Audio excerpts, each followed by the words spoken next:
આજે પાલનપુર મુકામે બનાસ ડેરીની નિયામક મંડળની ચૂંટણી જાહેર થઈ છે. એમાં પાલનપુર વિભાગમાંથી મેં મારી જાતને ઉમેદવારી નોંધાવી છે. પશુપાલકોના આશીર્વાદ અને સભાસદોના આશીર્વાદ અને બનાસકાંઠાની જનતાના આશીર્વાદથી હું લોકસભા પણ લડ્યો, બનાસ બેંકની પણ ચૂંટણી લડ્યો, બનાસ ડેરીની પણ ચૂંટણી લડ્યો અને બધાના આશીર્વાદથી આ વખતે મેં પાલનપુર વિભાગમાંથી ડાયરેક્ટર તરીકેનું ફોર્મ ભર્યું છે. મને વિશ્વાસ છે કે બધા આશીર્વાદ મળશે. એક ભારતીય જનતા પાર્ટીના એક કદના કાર્યકર્તા તરીકે પ્રદેશ લેવલે પણ ભારતીય જનતા પાર્ટી જે નિર્ણય કરશે એ નિર્ણયમાં શિરોમાની રહેશે.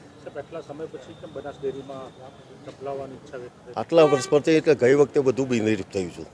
ગઈ વખતે અમે નક્કી કર્યું હતું કે બધી આખી ડેરીને બિનહરીફ કરવી. એટલે ગઈ વખતે બિનહરીફ નહોતું કર્યું તો 5 વર્ષ પછી નવું આવ્યું તો અમને એમ લાગ્યું કે આપણે પણ એક 5 વર્ષ સેવા કરીએ અને પશુપાલકોના હિતમાં જે પણ મદદરૂપ થવાય એ મદદરૂપ થવા માટે મેં ફોર્મ ભર્યું છે.